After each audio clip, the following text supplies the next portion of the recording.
Welcome to Drift into the Void. This is a channel for the dark and for the unknown, for the stories that don't have clean endings and the questions that will never get answered. Every episode, I'm going to bring you something. A horror story, a true crime case, a paranormal account, game lore that goes deeper than what you would expect. Whatever lives in the shadows, I'm right there. Just you, the dark, and whatever I found. And this is episode 1. Tonight's story comes from Reddit. It's from a place called NoSleep. This is where people share things that had happened to them, or things that they can't explain. This one is written by a man named Ben. He's married with a normal life and a normal wife named Lynn. And then one day, she just started watching him. Turn off the lights and let's drift.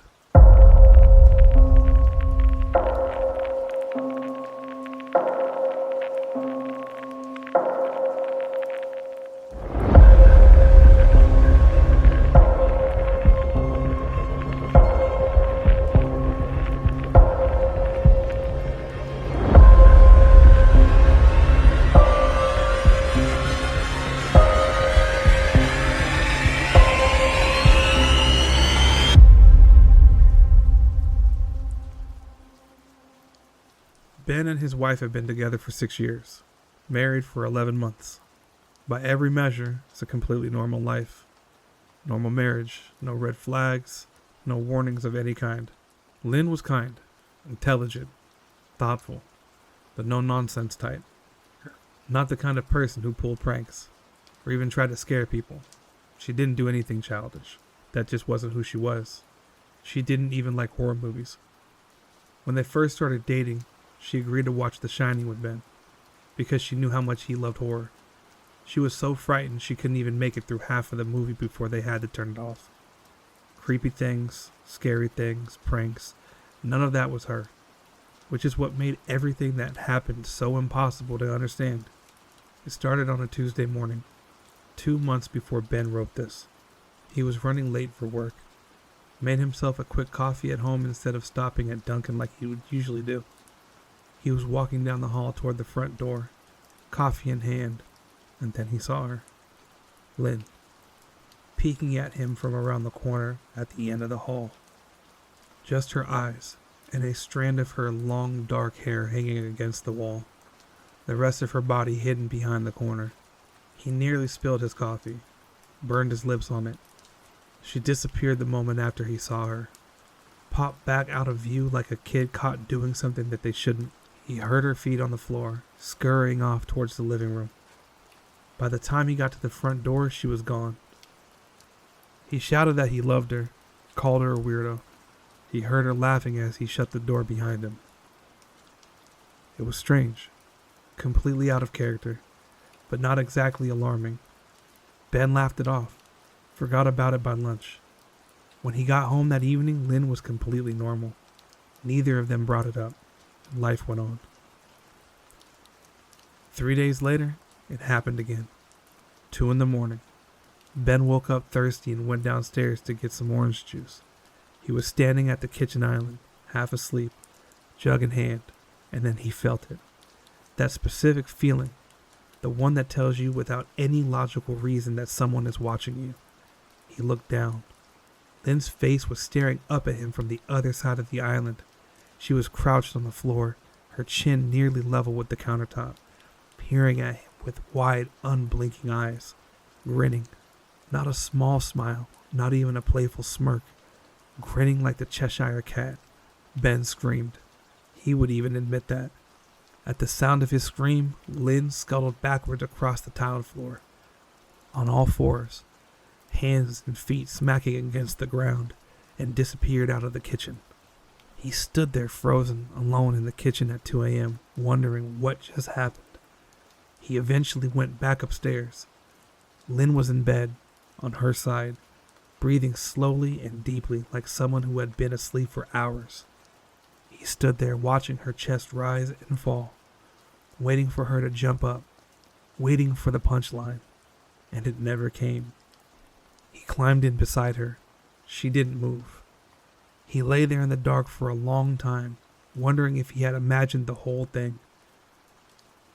The next morning he asked her about it. He kept his voice light so he wouldn't embarrass her. Just What was that about last night? She frowned, shook her head.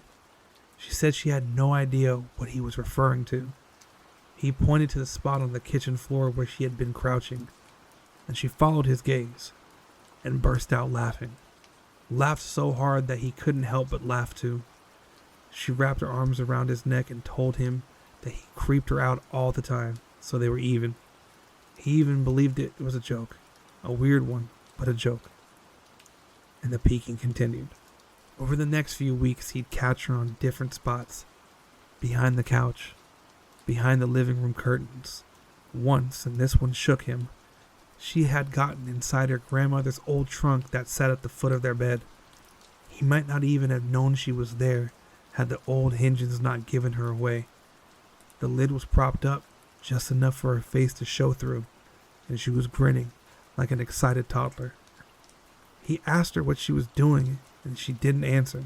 Instead, she slowly lowered the lid, shutting herself inside. He walked away, not knowing what else to do. And then she stopped. 2 weeks went by without a single incident. Ben started to relax, started thinking it was over. One evening they were watching something on Netflix and he jokingly mentioned that she must have given up on her spy game. Lynn looked up at him with a small smile and said, "Maybe I've just gotten better at it."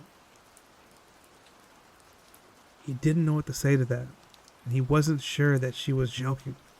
For the next few days he was paranoid, checking corners, looking behind furniture, jumping at sounds.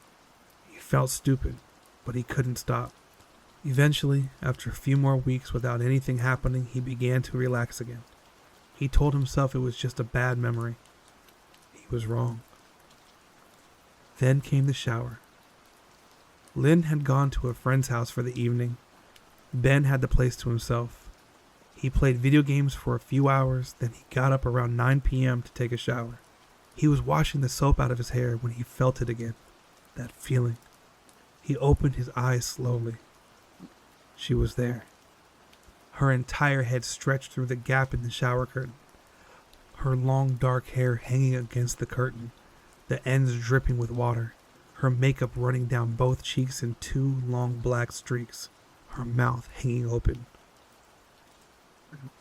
Her eyes wide and red like she hadn't blinked in hours. She was grinning. That grin. The one that didn't fit her face right. She looked. His words, giddy and completely deranged. They stood like that, neither moving, neither speaking, and then slowly she pulled her head back through the curtain. Ben watched her blurry shape through the shower curtain as she moved backwards towards the bathroom door. A second later, the bathroom door slammed shut hard enough to rattle the mirror on the wall. He jumped out of the shower and locked the door. Then he stood in that bathroom for over an hour, pacing, stopping to listen at the door, and started to pace again. Eventually, he pressed his ear on the door trying to hear something, anything, on the other side. Nothing.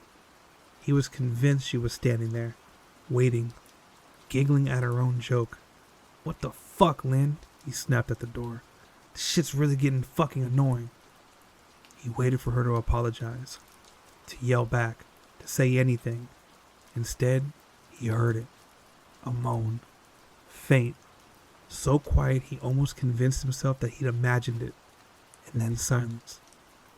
He waited another 30 minutes before he got on his hands and knees and peered through underneath the bathroom door. He half expected to see her eyes looking back at him from the other side, but the hallway was empty. He could see all the way down to the top of the stairs. He stood up, put his hand on the door handle, took a breath, and he heard the second moan, louder this time, and coming from somewhere inside the bathroom. He turned his head slowly towards the closet door. Through the small gap, his wife's eyes, wide, unblinking, her mouth stretched into the most grotesque, gaping smile he had ever seen. Her hands clasped to her chest, her body trembling with only what he could describe as sheer delight. A short, raspy moan bubbled out of her throat. She had never left the bathroom at all. She had slipped into the closet and slammed the bathroom door shut to make him think that she was gone. She had been in there with him the entire time. And then he ran. Didn't think, just moved. Yanked the bathroom door open and sprinted down the stairs. Grabbed his keys and his phone off of the table in the living room. Ran outside barefoot, no coat, still in his boxers, with his hair still damp. He could hear her shrill laughter behind him. He didn't look back. He got in his car and drove. 40 minutes to his brother Chris's house. He ignored every call and text until he parked in the driveway. When he finally checked his phone, Lynn had called 4 times, sent a string of texts asking, where'd he gone and why did he leave like that? He threw his phone at the dashboard.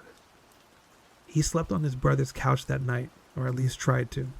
Every time he closed his eyes, he saw Lynn's face in that closet doorway. Her hands clasped to her chest, trembling. Chris gave him a sleeping pill. He got a few hours. The dreams were bad.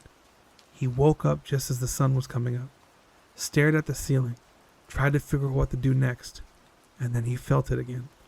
That feeling. His eyes drifted to the window beside the couch almost on their own. Lynn's face pressed against the glass, staring down at him, drool running from her open mouth and 2 long streaks down the glass. He didn't know how long she had been there. He jumped up and pounded his palm against the glass, told her to go home, told her that she was crazy. He was furious, and she kept smiling.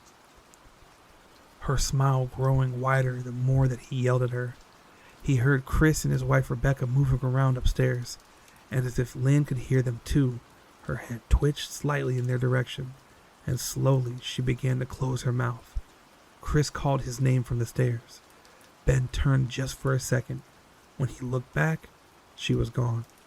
The only proof that she had been there at all, 2 long streaks of drool still dripping down the cold glass. Chris and Rebecca didn't believe him, assumed he'd been dreaming. He didn't push it. He was too tired. He stayed another day. Called Lynn's mother, Mary Ann, a cold, difficult woman he'd only met twice and never gotten along with her. He figured as her mother she might know something, some type of history, some type of explanation. The call was short and uncomfortable. Mary Ann was very dismissive, told him to seek professional help and ended the call before he could push further. By the way that she said it, the slight change in her voice when she said those words, seek professional help. Not like she was blowing him off, like she was trying to say something that she couldn't say out loud. He turned that call over in his mind for a very long time. The next morning, Ben and Chris went back to the house. Daytime only. There was no way he was going to go at night. The front door was ajar when they pulled in. Lynn's car wasn't there. Ben pushed the door open. The smell hit them immediately. Something rotting. Something wrong. They moved through the house carefully, room by room. Every corner checked. Every door opened slowly. They didn't find Lynn. They went upstairs, found broken glass scattered across several of the steps. One of their wedding portraits on the staircase wall. It was smashed in. The frame still hanging crookedly, all the glass removed. Ben stopped and looked at the photo for a moment. Lynn in her white gown just outside of the church, just after the vows. He could barely look at her face. They checked the bathroom, they checked the closet, they even checked the spare bedroom. Nothing. Ben went into their bedroom to pack a bag. He opened the closet door and found the source of the smell.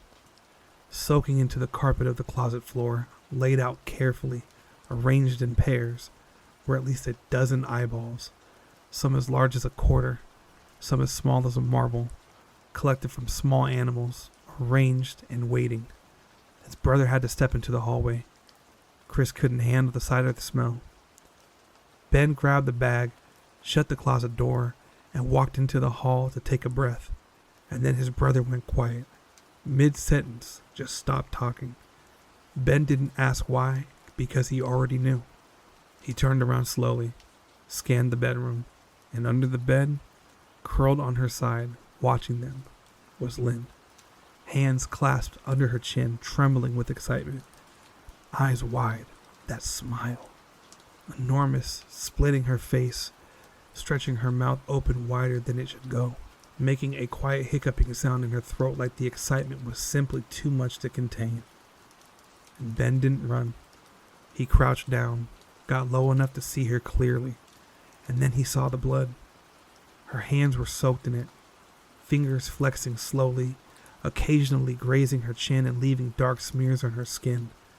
Her lips cracked and dry, blood seeping through. And he spoke to her softly, told her he just wanted to help, told her that he loved her.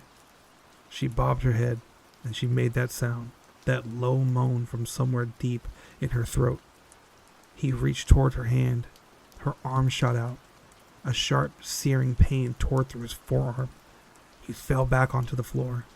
When looking up, she was grinning at him, fingers wrapped around a long shard of glass slick with its blood. And then her eyes shifted, past him, to Chris standing on the doorway. The grin fell away, and what replaced it was something worse. Her mouth still open, but twisted into a snarl. Eyes locked on Chris the way a predator locks onto something it hasn't decided what to do with it yet. Ben got to his feet, told Chris to run. Lynn started crawling out from under the bed. By the time she was standing in the bedroom doorway, blood running down her fingers onto the floor, body rigid, shard of glass still in her fist, Chris was already moving toward the stairs. Ben stood at the top of the steps for one moment. He told her the only way he wanted to help. She slowly raised the glass, and then she was sprinting. He went down the stairs 3 at a time, made it to the front door, and he felt her land on his back, arms around his neck, her open mouth right next to his ear so he could hear that sound up close. He shook her off. She hit the floor. He felt the glass open his back as she fell. He tore open the front door and ran. 11 stitches in his arm, 3 on his back. The police searched the house and Lynn wasn't there. Ben was at a motel an hour away when he started writing this down. He had been there for 4 hours. He was trying to collect himself, trying to figure out what came next. And then his phone buzzed, an unknown number, with 3 words, "I found you," and a photo attached, dark and grainy, but unmistakable. His wife's eye, staring back at him through the dark. And that's where the story ends. Nothing more than that. Just a man alone in his motel room in the dark, with a bunch of stitches in his arm, and the feeling he had gotten so many times before. The one that told him without any reason he could name that someone was watching. And that's Ben's story. I keep coming back to this one thing about this story. You know, he was with her for 6 years. 11 months he was married, and there was no red flags, no history of nothing, right? And just one morning, as her eyes around the corner, whatever happened with Lynn, whatever she became, it didn't start with, the glass shard or the closet full of eyeballs on the floor. It started with something quiet, something that's almost easy to explain away, but that's what stays with me. I'll see you next time. Drift easy.